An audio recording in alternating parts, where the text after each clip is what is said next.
Hello everybody and welcome back to the channel. Today I'm going to be talking about some authors whose works I have sampled, whose novels I have checked out, but I have not read their extensive backlists. So these are some authors who I know through my experiences I have really enjoyed, have really liked their books, and would love to get to read more of them. There are 5 authors that I'm going to talk about today, some of whom I have read more widely than others, but all of whom I would like to fill in those forgotten novels. And for the very first one, I think I should pick the most obvious choice. This is somebody that everybody knows that I enjoy, and that is Cy King. So Stephen King, one of my favorite authors, author of one of my favorite fantasy series. I have read probably more books by Stephen King than any other author. Like, he is the author, if you don't count like early reader books, like I've read more Goosebumps books than Stephen King books, but in terms of adult fiction, he is the author that I have read the most from, and I have only read like half of his bibliography because he is so prolific. I have read, I think it's approaching on 40 novels by Stephen King, but he has almost 80 that are published, and he's still going. So, I mean, he's still adding to the list, but I often refer to the books by him that I have not yet read as my neglected King. And there are lots of reasons why I haven't read all of King's work. I mean, number one, there's a lot of it, so it's going to take a while for me to get through. Number two, I do struggle with the scarier books, and while I have been braver in these last couple of years, and I have tackled some of the books that I had previously been very scared to read, that was holding me back for a while. I have read all of Stephen King's fantasy novels, or at least books that kind of blend over between horror and fantasy, but a lot of his really classic horror novels, some of his crime fiction, I have not yet read. There are lots of great books that are on his backlist that I haven't read, ones that I am really, really looking forward to, but in terms of high priority authors, Stephen King is always going to be someone that I am trying to integrate into my TBR as I play this long game of catch up. And it's really fun to do that, and part of me really wants to get through it, and sometimes I'm just like, maybe I should throw out my whole TBR and this will just be a Stephen King month and I'll just read everything. And then the other part of me is like, why don't you just enjoy it? One day, there will be no more new Stephen King books, and that's going to be a really sad day. And how great is it that you have so many left that you can still explore? But whatever way I decide to do it, I have a running list of the books of his that I have not read yet, and there are like 5 or 6 of those that are really at the top that I am really, really looking forward to reading. But his backlist is just something that I know that I need to explore more of, and that I know I'm excited to keep reading. The second author on this list is someone who is pretty new to me, and that is David Gemmell. So for anyone who doesn't know, David Gemmell is or was a British fantasy author and author of heroic fantasy fiction, was a huge inspiration to authors such as John Gwynne, who borrowed a lot of his really technical explanations of battle, these really realistic battle scenes from his novels. And I have read 2 books by David Gemmell. So I read Legend, which in terms of publication order is the first of his Drenai series, which is probably his best known series. And then I have also read Morningstar, which functions as a bit of a standalone in his greater Drenai universe, I believe. So I've only read 2 books by David Gemmell, and they were both really interesting, fascinating books. I think I enjoyed Legend a little bit more. Morningstar is kind of a retelling of the Robin Hood myth, and I thought it was really interesting because it frames Robin Hood as a very morally ambiguous character, and for someone who was writing fantasy in the 80s, I thought that was pretty progressive of David Gemmell. Like, when I read Legend, it was very much a heroic fantasy story, and it was really fun to read, but Morningstar was a bit more gray, rather than kind of that black and white structure of Legend. But I really like Gemmell's writing style. I think it's very approachable. His books are short, which is always nice. Like, I think both of the 2 that I have read were around like 300 to 350 pages. And I just like those classic fantasy tropes. So I think that I'm going to really continue to enjoy what he has to offer. My plan is to probably read his Troy trilogy, which I think those were some of his last published books before he sadly passed away, and also some of his best regarded books. I know that Patrick really loves that trilogy, so I'm hopeful that I'm going to like it, and I think I'm going to jump into that one. Then maybe read his John Shano. I think that's the name of the series, but someone had pitched it to me as kind of like Dark Tower-esque, and I'm really into that, so I will check out those, and then obviously go on to read some more of the Drenai books as well. But he's an author that I was pleasantly surprised by last year, and I am really excited to delve more deeply into his backlog of books. Similarly, another new to me author that I really want to explore more from is Juliette Marillier. I have only read one book by Juliette Marillier, and that is Daughter of the Forest, which made it took top spot in my favorite books of 2021. It was a book that I just loved. I thought it was so great. It was historical fantasy, very romance focused. It had beautiful, lush, like evocative writing that really put you in the setting. I love historical fantasy, so this seemed like a book that was just really made for me. This is part of the Seven Waters trilogy, which I believe actually is 2 trilogies. So I think there's 6 Seven Waters books in all. And then Juliette Marillier also has, a very full backlist of novels. I think most, or if not all, are historical fantasy. Some of them are for adults, some of them are YA, and I am looking forward to reading all of them. I really liked her prose, like I said. I enjoy her style, and this is just the kind of book that I like to read. So I am very much looking forward to exploring more of her bibliography. And I actually think I'm going to be reading the Seven Waters trilogy with a couple of other booktubers this year, and I may just reread Daughter of the Forest because I really liked it, and I'm happy with rereading it. So I'll probably reread that one and then read the other 2 books in the series, but after that I will continue on to explore more of Juliette Marillier's work. Following Juliette Marillier, another fantasy author that I really want to read more from is Diana Wynne Jones. Diana Wynne Jones is a very popular, well-loved author. She was also a British fantasy author, wrote mostly for children, so she wrote a lot of middle grade fantasy.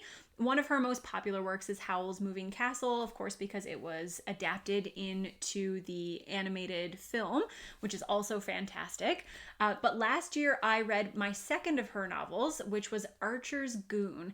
And I loved it. It almost made my top 10 of the year. It was one of my favorite books that I read last year, and it was so good.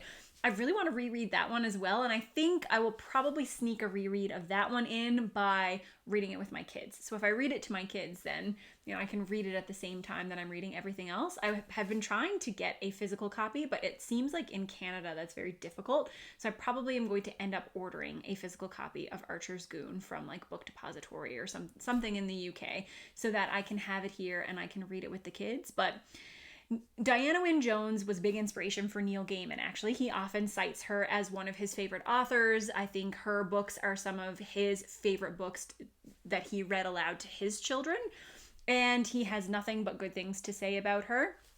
And there are some similarities in their writing. I don't think that if you love Neil Gaiman, you'll necessarily love Diana Wynne Jones. But if you like Neil Gaiman's middle grade work and you like that kind of strange, whimsical feeling of middle grade fantasy, then you probably would enjoy Diana Wynne Jones. Like I said, I have read Howl's Moving Castle and Archer's Goon. I thought they were both very unique, imaginative. She likes to integrate different elements into her fantasy. So Howl's Moving Castle's got some steampunk kind of elements. Archer's Goon is a bit of a mystery, and there's also some like bizarre elements to that story. But I always like it when authors are able to fluidly integrate the parts of different genres and make their stories feel really unique. So she has a huge imagination. I think her writing is really funny. Like when I was reading Archer's Goon, I was laughing out loud, and I don't often do that. So she's very, very clever. I just really admire her style, and I am looking forward to reading more of her work. I don't know that much about Diana Wynne Jones's back, like her bibliography. I read Howl's Moving Castle because I liked the movie. So I actually had seen the movie first and then went on and read the book afterward. And then I read Archer's Goon because in a tweet that I had read by Neil Gaiman, someone had asked for a recommendation for what to read to their kids. And he said, read Archer's Goon. And I said, well, I guess I'll read it. Not to my kids first because I want to read it quicker than that. But I read it and I loved it. So if you are watching this and if you are a big fan of Diana Wynne Jones, I'd love any recommendations for where to go next. I can definitely research this, look it up. But if any of you have any suggestions, then I would happily take them. And the last author on this list is not a fantasy author, so it is the one non-fantasy author that made it onto this list, and that is Ernest Hemingway. So I really enjoy Ernest Hemingway's writing. I know that in terms of contemporary literary fiction, there are a lot of modern authors who are dealing with issues and topics that definitely did not get explored during Hemingway's time. And I think that his books are very much a product of the time that he lived and very much a product of the type of person that he was. And while there are definitely elements to his books that I sometimes find myself wondering, is this the style, or is this the topic, or is this the way that I would like this narrative explored? I don't think the answer is always yes to that question, but I just really love his writing. I love his style. I love the way that he writes books. That really sparse writing style that manages to evoke so much emotion, that exploration of theme without hand-holding, trusting the reader to really dive into the story and explore, both what the author intended and to, figure out how they feel about the things that were presented. I really, really love all of those things. I have only read, I think, 3 of Hemingway's books. So I have read The Sun Also Rises, which is one of my favorite books of all time. I've read The Old Man and the Sea, which on Alan's most recent episode of Book Jeopardy, it seems like everybody in the world hates, but I actually really, really love it. I enjoyed it so much when I was reading it. And I have read A Farewell to Arms. I'm trying to remember if I read For Whom the Bell Tolls. I don't think so, but I would like to, and I would like to read all of his books. I would like to read his short fiction. I haven't tried any of his short fiction, so I would love to explore more of his backlog.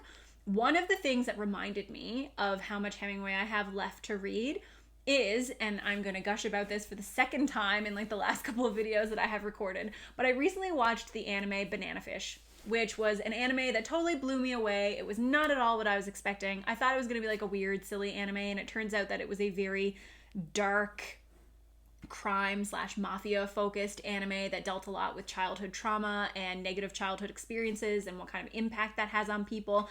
And it was just very breakneck action, and I totally got absorbed in it.